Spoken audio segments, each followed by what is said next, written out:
Canal Beleza Bioma Caatinga. Olá, sou Gilvan, sou biólogo, sou mestre em ciência animal, sou criador de abelhas.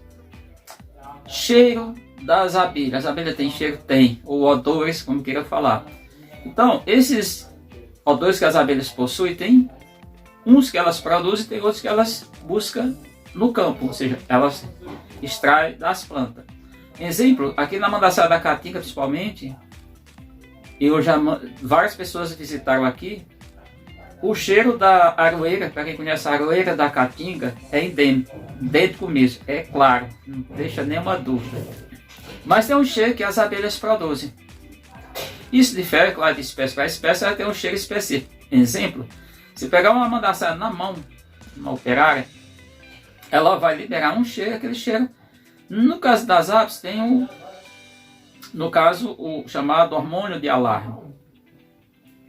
É a defesa da colônia. No caso das mandaçaia, ela libera um cheiro que é específico da abelha, da espécie. No caso da mandaçaia, da caatinga, estou falando. É um cheiro, de uma certa maneira, agradável, eu acho. Tem abelhas que têm um cheiro um pouco parecido com limão, não é muito limão, que é o caso das Lestrimelitas. A abelha branca tem um cheiro bem interessante também, que é um cheiro, lembra algumas plantas da caatinga, como o embuzeiro, a emborana de cambão, tá bom? O mosquito verdadeiro já tem um cheiro que lembra um pouco o cheiro de... Eu diria que um pouco da braúna, misturado da braúna com a aroeira também, é dessa maneira. O monturi é o que tem um cheiro mais agradável, não sei nem que cheiro é tão interessante. E todos esses cheiros é para controle da abelha. E detalhe, não só a rainha tem o seu cheiro específico, isso é importante, mas também as outras castas têm seus cheiros específicos. Então, tem uma questão interessante, elas têm cheiro que é específico da colônia. Mesmo dentro da espécie, elas têm cheiros que são idênticos só àquela colônia. Uma colônia está próximo a outra colônia que já tem o cheiro diferente. E o que eu chamo a atenção é a questão de casta. Caixas é muito complicado. Aqui eu vou deixar uns prints. O primeiro print que eu vou deixar aqui é o print que tem aqui um ataque de africanizado. Por que está acontecendo? Não adianta você ficar com fita crepe enrolando, não vai adiantar. Por quê? Porque entre essas camadas, esses modos, nessas articulações, vai exalar esse cheiro. E mais não só o cheiro propriamente da abelha, esses hormônios que elas produzem, mas também o cheiro que tem ali, o cheiro da cera, o cheiro da resina, o cheiro do mel, do pólen. Lembra que o pólen entra em fermentação, esse fermenta mesmo. O mel tem um nível de fermentação, porque na verdade no mel das abelhas tem as chamadas leveduras, ou levedura simplesmente, que são fungos do gênero Saccharomyces. Tá? Uma das espécies, inclusive, tem uma pesquisadora da Univasf que está fazendo um isolamento, já isolou de fato, inclusive das minhas abelhas, da mandaçaia. Logo vai atrair inimigos. Dentro desses inimigos, daqueles complicados, mosca forídeos, mosca soldado, formigas, aranhas, entre outros bichos. Mas também, eu particularmente estou aqui no semiárido, o que mais atrai, e aí tem visto, a gente tem prova disso, é apis, ele é do gênero apis, e arapuá. E por qualquer descuido ou não descuido, elas podem, como vocês estão vendo no vídeo, ou no printer, vocês veem que elas atacam. Então, a questão de você manter sua caixa em uma boa vedação, lembra, a abelha na natureza já está no subsolo, com exceção do arapuá, da jataiacreana, que constrói seus próprios ninhos num galho, por exemplo. Elas estão no subsolo, ali, tanto que abelhas de subsolo, elas quando colocadas em caixa, elas são muito atraem muito mosca soldado e mosca forídea, porque elas não têm muita defesa, estão defesa lá no subsolo. Porque às vezes fica com 3 metros de profundidade, mas meio metro abaixo já não fica difícil vamos imaginar, os inimigos encontrarem. A abelha que está no cupim, idem, que é o caso das Partamona, várias espécies do gênero Partamona, chamada cupira. A abelha que está em oco, o oco é intacto. O oco ali, ele não permite exalar, atravessar, aqui a madeira está intacta. Atravessar para fora, extração, exalar o cheiro da colônia, do que tem na colônia. Logo fica difícil. Quando você coloca uma caixa desajustada, desse jeito chamado desajustado, aí isso é problemático. E aí eu quero só explicar aqui uma coisa, o tal feromônio. Gente, isso não procede. Agora, se você ficar levantando, deixa eu mostrar aqui um printzinho. Quando você abre essas caixas de camada, aí sim, ali vai entrar tudo, vai sair tudo que está ali, vai ser uma bagunça geral. Tudo não, mas parte. Entendam. O que a gente pode tirar? Você tem o plástico, o acetato, eu digo com experiência de 11 anos criando abelhas efetivamente, todas as caixas têm plástico, acetato, eu olho minhas abelhas semanalmente. Eu tenho um caso agora que já passou de 120 dias, ou seja, 4 meses, que eu não tenho olhado a abelha por conta de que eu fiz uma cirurgia no ombro, eu não posso pegar porque tem um certo peso, deve girar em torno aí de uns 20 quilos, em torno disso, são 2 abelhas numa caixa longa, você já viu esse vídeo, mostrando essas abelhas, de fato, essas colônias. E eu não olhei mais, não sei como é que tá. Veja elas trabalhando muito, mas eu ainda tenho que me recuperar. Então vai ser uma abelha, talvez eu passe uns 5, 6 meses sem poder olhar a abelha. Não sei que vem alguém aqui, digo, ó, pegar aquela caixa que eu vou verificar aquela abelha. As demais, como são pequenas, são caixinhas pequenas, fácil de manejo, eu olho semanalmente.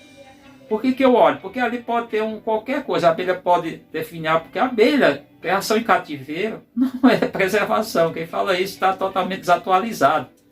E quando o cara disse, o biólogo é didático, sei o que, eu fiquei assim, meu Deus. Fiquei assim, tirando os olhos, rindo para não chorar, né?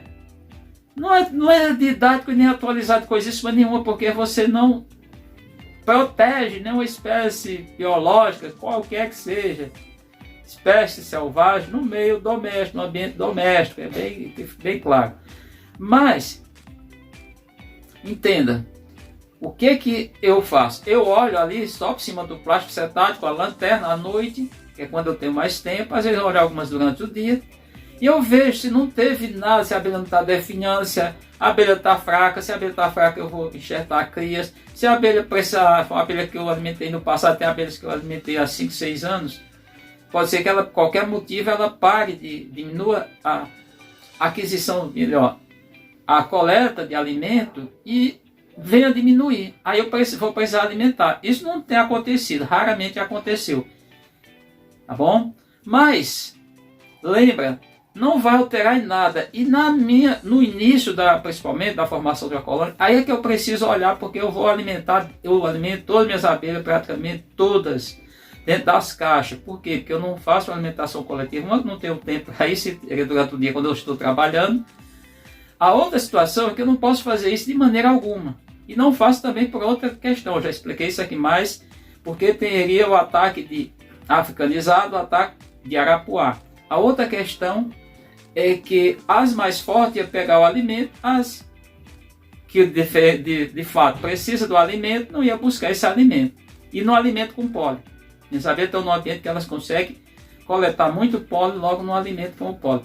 Portanto, plástico, levantar lá um momento ou outro, não vai ter problema nenhum. Esse tal feromônio, você diz, a rainha vai parar. Não. Agora, uma coisa que eu vou dizer para vocês, não bota a boca na abelha. Isso aqui que vocês estão vendo, isso aqui está errado. A nossa sorte em criar abelha é porque as abelhas, elas, principalmente as abelhas nativas, elas têm muito própolis. Própolis na cera, no mel. Ali em tudo tem própolis. Própolis a caixa. Esse própolis é um antimicrobiano, somente um bactericida. Então a tua microbiota da boca não é lá da abelha, da boca da abelha, que é a proposta. Não é das larvas da abelha. A tua microbiota, ela pode ser patogênica para as abelhas. A sorte ainda que não impede é que em mel não é um bom meio de cultura. Por exemplo, se você está num laboratório trabalhando com bactérias, você faz um meio de cultura que você enriquece ele com mel, você tem um baixo desenvolvimento de bactérias, da maioria das espécies bactérias até hoje estudadas, e dos fungos. E foram poucos estudados. Não que não cresça, tem principalmente os fermentadores que desenvolvem bem no mel, assim como no pólen. Porém, nossa sorte ainda é essa, porque fazer isso aí está errado. Botar a boca. Outra coisa que recomendo nunca fazer, não faça, ou melhor, não recomendo, condeno. Vou chamar assim, condeno. é pegar, porque tem um monte de gente que faz isso, pega a rainha na mão. Isso é coisa de leigo, a pessoa que não sabe nada, não entende absolutamente nada de abelha. Nossa mão, ela tem vários odores, nós pegamos vários locais que é totalmente diferente das abelhas. Não precisa pegar lá com nada. Você, por exemplo, você está transferindo uma abelha, olha a abelha não pensar quem usa caixa de camada, a abelha caiu, saiu da caixa, por exemplo. Você pega um objeto sintético, um pedaço de madeira, sempre você vai possuir, e bota a abelha, a rainha, ela vai subir, no caso de aves, e você vai e leva para a caixa, sua caixa matriz. No oco, está transferindo, vamos imaginar, eu já fiz isso, no caso de um resgate, quando, claro, tem que ser autorizado, desmatamento, ou não, já peguei no caso de desmatar, não foi autorizado, ninguém pediu ao IBAMA para desmatar, e eu fui lá e peguei algumas pouquíssimas abelhas, pouquíssimas colônias. Nesse caso específico, aí o que você faz? Você quando abre o oco, ou o cupim, como eu já fiz também, você pega a rainha, ou junto com as crias ali todas, lava as mãos bem, mas se, vamos imaginar, você diz, mas se pegar numa abelha adulta, se pegar numa cria e as abelhas rejeitar, não tem problema que elas vão tirar, o problema todo está na rainha, porque só tem uma rainha, se você perder a rainha somente numa colônia nessa situação, é um grande risco você perder. Imagina para a colônia, aí chega um monte de gente, aí você vai pegar, vai botar a colônia na mão, vai ficar afagando a abelha, vai ficar alisando ali, não, gente, não é para fazer isso, nunca faça isso, aí é coisa de leigo, é coisa de pessoas que não sabem mesmo, aí não, é uma coisa errada, porque a abelha vai ficar com o cheiro da tua mão, e quando você colocar ela de volta na colônia, o que pode acontecer? As operárias vão estranhar esses odores, porque elas se identificam muito bem, rola uma verdadeira química entre as abelhas, em todas as castas, tá? Fique bem claro, e a da colônia, e aí nesse caso, o que vai acontecer, elas podem matar essa rainha. E aí, se a colônia começar a definhar, você perdeu a colônia.